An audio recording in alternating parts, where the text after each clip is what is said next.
भारत की सरजमीं पे पैदा होने वाले टाइगरों में से सबसे बड़ा टाइगर, जिसने टाइगर के इतिहास को हमेशा हमेशा के लिए बदल के रख दिया और 2015 में टाइगर ऑफ द ईयर का खिताब अपने नाम हासिल कराया और भारत की शान में चार चांद लगाए, जिसे देखने पर्यटक भारत से ही नहीं बल्कि पूरी दुनिया से आने लगे। फिर एक दिन आया जब वो टाइगर अचानक गायब हो गया। क्या वो टाइगर किसी ट्रेन या रोड हादसे में मारा गया या जिंदा है? ये कहानी शुरू होती है भारत के नागजीरा नेशनल पार्क से। नागजीरा जो कि बहुत ही विशालकाय जंगल है, जिसका कुल एरिया 120 स्क्वायर किलोमीटर है और उसको 1970 में वाइल्ड लाइफ सेंचुरी घोषित कर दिया गया था और इसे 2012 में टाइगर प्रोजेक्ट के मुताबिक नेशनल पार्क कर दिया गया था। वैसे तो नागजीरा उस टाइगर की वजह से पूरी दुनिया में मशहूर हुआ जिस टाइगर की हम आगे बात करने जा रहे हैं, लेकिन वो टाइगर जिस टाइगर की हम बात कर रहे हैं वो टाइगर किन टाइगर्स की औलाद थी ये जान लेते हैं। वैसे तो नागजीरा कई किस्म के जंगली जानवरों का घर है। नागजीरा महाराष्ट्र के गोंडिया भंडारा जिले में मौजूद है, लेकिन आगे नागजीरा का नाम भारत में ही नहीं बल्कि पूरी दुनिया में मशहूर होने जा रहा था। कैसे, चलिए देखते हैं। साल 2010 ये वो साल था जब नागजीरा में एक फीमेल टाइगर जिसका नाम टीटू था और इस फीमेल टाइगर के दो नाम और भी थे, माई और ए शायद इसलिए कि इसके पिछले पैर पे बना हुआ था, इस वजह से इसे ए नाम फॉरेस्ट वालों ने दिया था। और इस फीमेल टाइगर ने नागजीरा नेशनल पार्क को 11 बच्चे दिए अलग अलग टाइगर से मिला के। नागजीरा नेशनल पार्क में रहने वाला एक बहुत ही बड़ा और खूंखार मेल टाइगर जिसके आसपास भी कोई दूसरा टाइगर आ ही नहीं सकता था और अगर आया तो उसकी खैर नहीं। मानो वो उस जंगल का राजा हो और पूरा जंगल उसका घर हो। और इस खूंखार टाइगर का नाम था धेंदू। 2010 में धेंदू घूमते हुए माई यानी टीटू के एरिया में जा पहुंचा, जिसके बाद धेंदू और टीटू के बीच थोड़ी सी झड़प हुई, लेकिन उसके बाद दोनों एक साथ रहने लगे। टीटू और धेंदू ने अपना जोड़ा बना लिया और सन 2011 में टीटू ने 2 शावकों को जन्म दिया जिनका नाम रखा गया जे और वीरू। शोले फिल्म से प्रभावित होकर रखा गया होगा। जे और वीरू अपनी माता टीटू और पिता धेंदू के बीच पल के बड़े हो रहे थे। आमतौर पे होता है कि बच्चे अपनी माँ के साथ ज्यादा वक्त गुजारते हैं, वैसे ही जे और वीरू भी अपनी माँ टीटू के साथ ज्यादा वक्त गुजारते थे। जे और वीरू जो अभी बच्चे ही थे तो वो उछल कूद, खेलना और कूदना और भागदौड़ करते रहते, मानो उनका काम ही ये हो। लेकिन माँ टीटू अपने दोनों बच्चों पर कड़ी नजर रखती और अपनी आंखों से ओझल नहीं होने देती, क्योंकि वो इस वक्त बूढ़ी हो चुकी थी और उसको उम्मीद नहीं था कि वो आगे और बच्चों को जन्म दे पाएगी। जे और वीरू काफी तेजी से बड़े हो रहे थे, लेकिन जे अपने भाई वीरू से ज्यादा तेजी से बड़ा हो रहा था। जे और वीरू काफी सुर्खियों में रहने लगे और तमाम टूरिस्ट जे और वीरू को देखने आते। जे की हाइट और हालत के वजह से जे अपने भाई वीरू से काफी बड़ा दिखता और जे दिन ब दिन बड़ा और खूंखार दिखने लगा। अब जे और वीरू जहां बड़े हो रहे थे वहीं जे अपने भाई वीरू और माँ टीटू से अलग अलग रहने लगा। और जब जे जवान हुआ तो जे का वजन 300 किलो से भी ज्यादा बताया जाता था, जो जे को सबसे बड़ा टाइगर बनाता था। मानो जे टाइगर नहीं लाइगर हो। लाइगर जो एक क्रॉस ब्रीड है, मेल लायन और फीमेल टाइगर से पैदा करी हुई एक क्रॉस ब्रीड है। लाइगर की बात हम किसी और वीडियो में करेंगे। खैर, हम बात कर रहे थे जे की। माँ यानी टीटू के बच्चे जे और वीरू अब बड़े हो चुके थे। नागजीरा में और भी कई टाइगर मौजूद थे और जे अब अपने लिए एक फीमेल ढूंढ रहा था।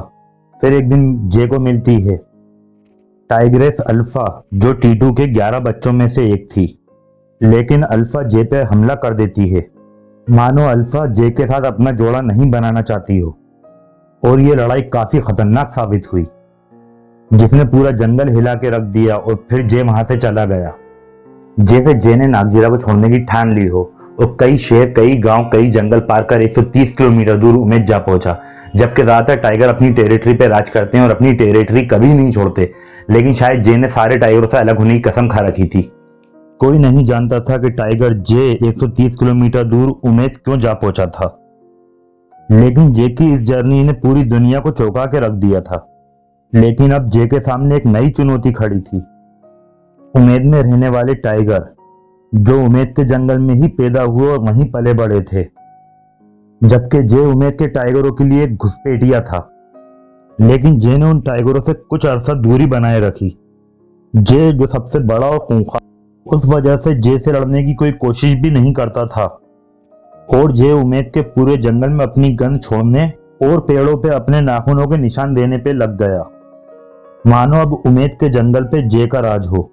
और फिर जे को मिली टाइग्रेस चांदी, जिसके बाद जे से चांदी को 4 बच्चे हुए, एक बाहु, दूसरा बली और तीसरा जेचन। ये तीनों बच्चे मेल थे और एक फीमेल हुई जिसका नाम था बरखा। जेचन जो जे का बेटा था, जेचन का नाम माँ चांदी और पिता जे के नाम से मिलाकर रखा गया था। बाहु और बली, बाहुबली जो फिल्म उस वक्त आई थी शायद उससे प्रभावित होकर रखा गया था। उसके बाद जे ने एक और टाइग्रेस जिसका नाम T4 और राय भी था। राय ने भी 3 बच्चों को जन्म दिया। उसके बाद उमेद के टाइगरों की संख्या काफी तेजी से बढ़ने लगी। जे जैसे कि तमाम फीमेल टाइगरों को अपनी रानी बना के रखना चाहता हो और तमाम फीमेल टाइगरों का इकलौता राजा बन के रहना चाहता हो। और इसी बीच जे की नजर पड़ी उस जंगल की टाइग्रेस फेरी पे, जो अपने नाम की तरह बहुत ही खूबसूरत थी। फिर क्या होना था, जे और फेरी एक साथ रहने लगे, जिसके बाद फेरी को 2 बच्चे भी हुए। और फिर फॉरेस्ट वालों ने उनका नाम रखा श्रीनिवास और बिट्टू। श्रीनिवास जो कि जे और फेरी का बड़ा बेटा था, तो उसमें पिता जे के गुण तो आना लाजमी थे। और फिर टाइगर श्रीनिवास ने बड़े होकर अपने पार्टनर को ढूंढने के लिए 300 किलोमीटर का सफर तय किया। लेकिन ये टाइगर श्रीनिवास कुछ अरसे बाद अपने घर यानी उमेद वापस आ गया। लेकिन अब श्रीनिवास को घूमने की मानो आदत हो गई थी।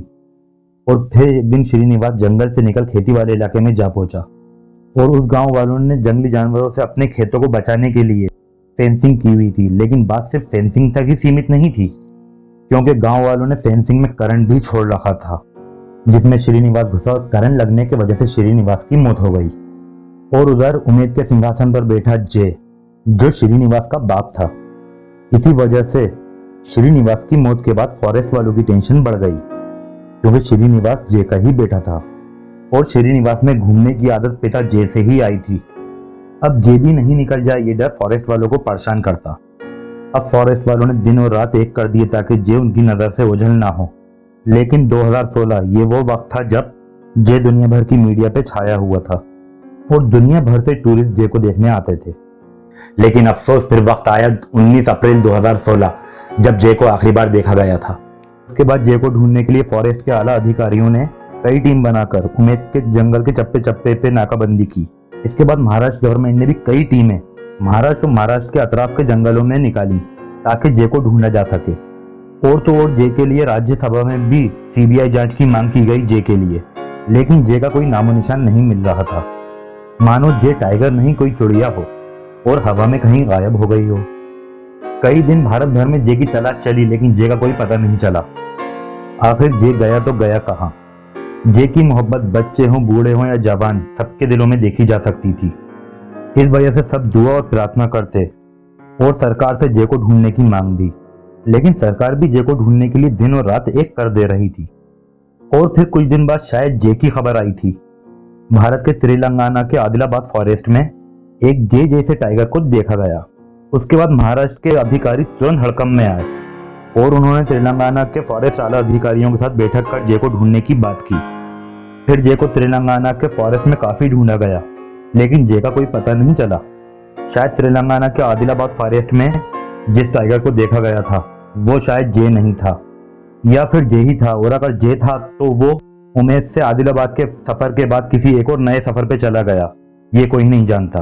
अगर आपको हमारी ये वीडियो अच्छी लगी तो इसी एक सबसे बड़े सांप की वीडियो भी इस जगह मौजूद है, आप जाके देख सकते हैं। आपको हमारी ये वीडियो कैसी लगी कमेंट करके जरूर बताएं, और अगर पसंद आई हो तो दोस्तों और रिश्तेदारों के साथ शेयर जरूर करें और लाइक करना ना भूलें।